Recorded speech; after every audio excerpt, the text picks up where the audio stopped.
Hey friends, it's Michelle from Little Farm in the Valley. So a little while ago we showed you our canning pantry in the basement where we keep everything that we can throughout the year. So we actually have another pantry downstairs that I want to show you today. This would be our dry goods storage pantry, you would probably call it. And we need to go through that and see if anything needs to be restocked.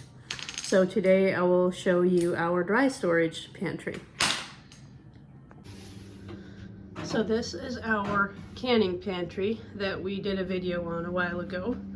That's what that looks like. So anyway, also down here in the basement, I will show you our other pantry. So this is our dry storage pantry. Just this row of buckets here. So we are going to visit our supply store where we get most of this stuff. Not all of it, but most of it we get from the same place. So I need to go through all the buckets, see what we have, see what we need, and then I need to make a list of things that we need to get tomorrow. We're gonna go tomorrow. So my project today is to see what we need. So this first bucket, this is empty. We use this bucket as a milk bucket when we buy raw milk. So sometimes we do a good job at marking the buckets, sometimes we don't. No idea what this is, so I'll open it and see. So this is also an empty bucket that doesn't really need to be here. It looks like we marked this one for milk, so that could be empty too. Yep. So on this end, I guess we have our milk buckets. So this one is marked as steel cut oats. Well, somebody tried to spell steel. It says stell cut oats. So I'm gonna open it and check how much of this we have. So we have some plastic wrap over the top, and then inside we have bags. Well, it's supposed to be sealed, but it's actually open. So this is a bag of steel cut oats. Kids eat this for breakfast 4 days out of 5. So I'd say this is still half full. So I would say we still have enough steel cut oats. We don't need to get any this time. I think these bags are called Mylar bags. I'm not sure. Maybe I'll check and let you know later on in the video what that for sure is. We just found them on Amazon. So we'll put our plastic wrap back over it. We've never had a problem with bugs getting into our stuff so far. And you'll see why in some of the buckets that we open. So the steel cutouts is still good. So next we have rolled oats. Can you show us what you're doing? In case you're wondering what that sound is, can you do it again? This is Stetson's train diffuser. And it has a train whistle. That's what he's playing with. So excuse the train noises. I'm gonna lift this one down and see what we have for rolled oats. You can talk. Yep, I see 2 rolled oats buckets, so there's a good chance we don't need any rolled oats. This one's almost empty though. So there's the rolled oats. There's still a little bit left. And I assume this bucket here is probably full. So I don't think we need rolled oats. The difference between the steel cut and the rolled oats is the rolled oats are more of a quick oat, so they'll be ready a lot quicker. I use these in cookies, things that I bake. The kids seem to prefer eating, the steel cut oats when they have them for breakfast. So this is kind of just what I use for baking stuff. So the other bucket of rolled oats is half full, but I still think that's enough that we don't need to buy a whole bag. Keep in mind, this stuff that we're buying at the supply store is all bulk. So big bags of stuff. Okay, Stetson, what's next? This is marked real salt. So this is Redmond real salt. We actually didn't get this at this particular store. This is from another local place in town. And we bought a 10-pound bag. And this is getting mighty low, but we won't restock that right now because it's from a different store. But we love, love, love this real salt. So next we have a sugar bucket. You almost break it. Yeah, I don't want to break the lid, but it's a little hard to do with one hand. So this is just regular white sugar. So here's why I was saying we actually don't have a problem with the bugs and stuff getting in here, because we like to add bay leaves. Bay leaves ward off little insects and critters that would normally be a problem in a dry storage area like this, but we've never had a problem. And those other bags are just oxygen absorbers that we throw in. So the white sugar, that's about half. I think we should get white sugar because we use a lot of white sugar in canning, and even though it's winter, you know, spring is right around the corner, so we might as well restock it while we're there anyway. So I will put white sugar on my list. So this is, let me see if we put a tag on this one. Brown sugar, and I think this one's full. So we just emptied one, so my container upstairs are full too. So I don't come down here every time I need, don't touch it, Stetson. I don't come down here every time I need a cup of brown sugar. I have smaller containers upstairs that I just keep filled. So I think we're good on the brown sugar for right now. Okay, our next two buckets are a white flour and a King Arthur flour. I have a feeling both of these need to be restocked. So the white flour is completely empty except for some bay leaves and oxygen absorbers. And the King Arthur is about a fourth maybe. And we use this in our sourdough bread baking, both of these flours. And then obviously the flour you use for so many things, the all-purpose flour. So we're definitely getting a couple bags of the King Arthur flour and the all-purpose flour. So one of my winter projects need to be making like huge labels so we can clearly see what these are without too much of a problem. So these are both marked rye flour. So I have a feeling we don't need any rye flour. I use the rye flour to feed my sourdough starter, but I don't think it's necessary. I want these bay leaves laying on the top here, but Stetson isn't helping. So anyway, mostly what I use the rye flour for is to feed my sourdough starter, and occasionally I'll make a loaf of like rye bread, but not too often. Mostly this is what I like to feed my sourdough starter, but we don't need to get any because we still have the full bucket and a half. So our next two buckets are marked spelt berries.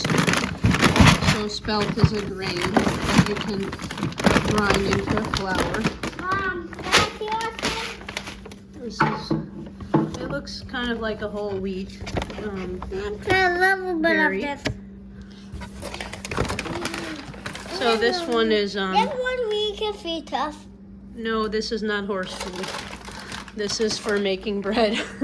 Anyway, so that one is almost empty. We don't have everything in these bags for some reason. I don't know if we just got tired of. Yep, I don't know if we just got tired of messing around with the bags and the buckets, but when we can, when we want to go the extra mile, we put them in these. Can you get the lid, Stetson? What? The lid to this bucket? But I don't know where it is. So with the spelt berries, what we actually do is we have a mill to grind them, and I will take containers, like about an ice cream bucket gallon size at a time, and we'll grind them. And the fresh flour I will keep in the freezer, just because fresh flour doesn't hold, as well as your processed flour. So I think we're good with spelt berries. We have a full bucket and still a little bit left in here. Mom, can you open this one now? Yep, we'll move on to the next one as soon as I have this lid closed. I see what's in that one. This one feels like it might be empty too. So we have a wheat flour, Can you berries, open that one? one next. Oh, that is. So this is the wheat berries. This looks very similar to This can feed better. the spelt berries. No, we're not feeding this to the horse. This is also for grinding and making bread. And we have our bay leaves on here. So before Stetson gets too wild, we're gonna close the lid. Can you close it? What? So we have a full bucket. I think we're still okay with wheat flour. Berries, wheat berries, I mean. So the last thing we have is a bag of Epsom salt, a 50-pound bag. Epsom salt we use Can you open it? for quite a few things around the farm. For the garden, to fertilize some things. You can give it to animals if they happen to be lacking something and you think they need Epsom salt. You can take baths with it, all kinds of stuff. But we actually also don't get this from the particular store that we're going to tomorrow. But our bag is still half full. But that's kind of the last item there in our dry storage. So I think the conclusion that I've come to is we need King Arthur flour, white flour, and sugar, for sure. And you just kind of never know what we're gonna find when we go to this place. Maybe we'll try some new stuff, who knows. But this is the dry storage pantry. So we're back up here in the kitchen, and I want to show you my smaller containers where I keep this stuff. So there's the wheat flour, the spelt. If I ever grind more than these two containers, I put it in the freezer. And there we have the King Arthur. There's the brown sugar, white sugar, the rye that I use for feeding my sourdough starter. And there's some powdered sugar, another small sugar container. And then my white all-purpose flour I keep here in this big bin. And that's been a game changer because this little container for white flour just was not lasting very long. Almost had to fill it every week. So there's the white flour. So here is this morning's sourdough bread. In case you're wondering what in the world we do with all that flour, is we bake a whole lot of bread and a lot of other stuff. This is actually a whole wheat pizza dough that we're gonna have later today. I had it in the freezer. So that's made with the fresh whole wheat, the fresh ground whole wheat flour. The berries that I showed you is what that's made out of. And here in another shelf, we have, this is the steel cut oats that the kids like for breakfast. So that's in a small container. I have to fill that maybe every 2 or 3 weeks. I think that might be a King Arthur flour back there too. These are my rolled oats. Mom. That is some flaxseed, and in the back there we have bran. We used to have a bucket downstairs full of bran, but it's just not something that we used a lot. We actually ended up feeding the bran, most of it to the chickens, and I just kept this one container because literally the only thing I made with bran was bran muffins and a 50-pound bag of bran. I think we had 3 5-gallon buckets full.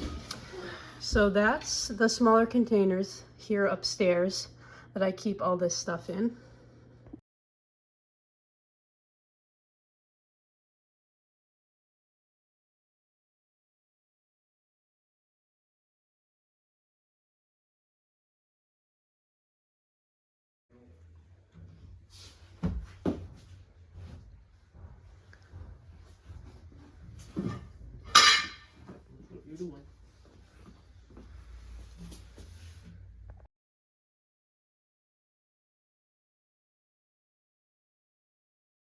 So our flour is here in the basement.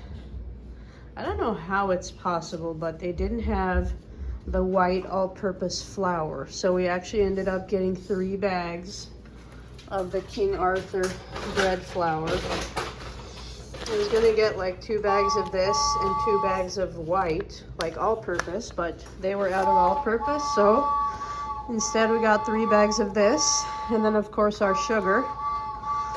So, not sure yet if we'll empty this into buckets now or just leave it for the time being.